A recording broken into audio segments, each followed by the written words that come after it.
खबर दें आपको, उमरकोट के करीबी गांव रानावाह जागीर में सगे चचा ने दो भतीजों को कत्ल कर दिया। मुलजिम 2.5 साला नरिंदर और 1.5 साला संदर को घर से खेलने के बहाने से बाहर ले गया। बच्चों की वालदा का कहना है कि मुलजिम ने शदीद तशद्दुद करने के बाद बच्चों को कत्ल किया।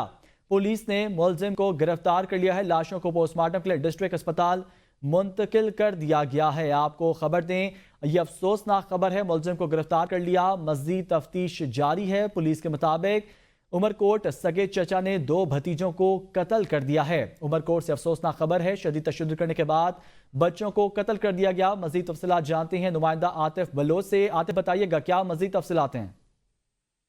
जी बिल्कुल, ये उमरकोट के इलाके ढोरो नारो के करीब एक गांव है रानावाह जागीर में दरिंदा सब चचा ने अपने दो सगे भतीजों मासूम भतीजों को जो है कुल्हाड़ियों के वार करके जो उनकी गर्दनें हैं वो उनके जिस्म से अलग कर दी हैं।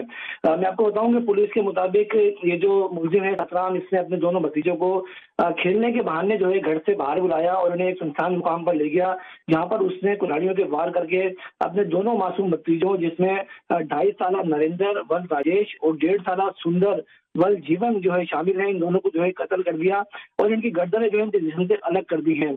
पुलिस के मुताबिक जो है एक बच्चे की जो है गर्दन जो है अब तक नहीं मिल सकी है, जिसकी तलाश की जा रही है। जो बच्चों के वालिद हैं उनका ये कहना है कि हमारे बच्चों को हमारे भाई ने क्यों मारा है, इसके हमें अब तक कोई इल्म नहीं है। मैं आपको ये बताता चलूं कि मुलजिम सतराम मेघवार जो है वो मकतूल बच्चों के वालिद राजेश और जीवन मेघवार से छोटा भाई है। पुलिस के ने जो है बच्चों की लाशों को पोस्टमार्टम के लिए डिस्ट्रिक्ट अस्पताल मुंतकिल कर दिया है और और मुलजिम को जो है उससे मजीद तफ्तीश भी की जा रही है। जी बहुत शुक्रिया आतिफ बलोच, आप हमें तफसीलात से आगाह कर रहे थे।